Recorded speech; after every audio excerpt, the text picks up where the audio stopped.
In addition to their duty of care for their own workers under OHS law, schools are also jointly responsible for the safety of the contractors, their personnel and any subcontractors who work for them. Contractors in schools performing white-collar tasks include music tutors, IT personnel, agency staff and sport coaches. Blue-collar contractors include maintenance staff, plumbers, electricians, gardeners and painters. In this presentation, we will focus on blue-collar tasks as these are inherently more hazardous and pose a greater legal and financial risk. So let's look at some key points to remember. Before hiring contractors for high-risk work, go through a checklist to confirm they have the following requirements. Appropriate insurance coverage such as public liability and work cover. Any necessary licences, competencies or permits to undertake the work they will be performing. Trained and qualified personnel for the work to be undertaken. Safe tools and equipment. This process can be assisted by having a contract and getting them to sign the OHS checklist before they start work. Schools can use their own checklists or the ones on the Catholic Education Commission of Victoria's website. If somebody is likely to be directly affected by a safety hazard at a school, it is a legal requirement that they are informed of the risk. Schools need to inform their staff, students and visitors about any risks during contractor works.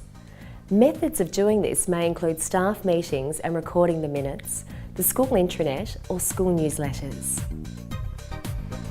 Contractors also have a duty of care to consult their own personnel. Good? Yeah. All right, good. Take care. Well done. Look after yourself, all right? They also have a duty to inform other contractors on site if their activities pose a risk. Barriers will be there, just let them all know. All right. Okay. Before work starts, ensure the contractor has provided adequate documentation and signs agreements that comply with relevant OHS and environmental legislation. A contractor is responsible for the following activities. Inductions. Employees and subcontractors need to be appropriately qualified and inducted on the work safety plan. Testing and tagging their electrical tools and equipment. Hazards.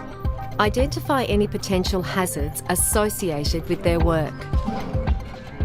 Vehicles and equipment. Must notify the school when used on site. Signs and barriers must be provided where required. MSDSs provide safety data sheets for chemicals they use on site. Prepare safe work method statements, SWMS, for high-risk tasks such as electrical work, working at heights and asbestos removal. Contact Dial Before You Dig if the work involves digging. When work has been completed, contractors need to make sure the work area is safe before they hand it over to the school.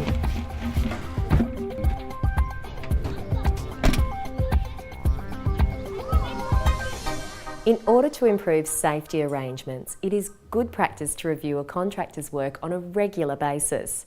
So develop an action plan that lists each OHS issue and how the issue will be resolved.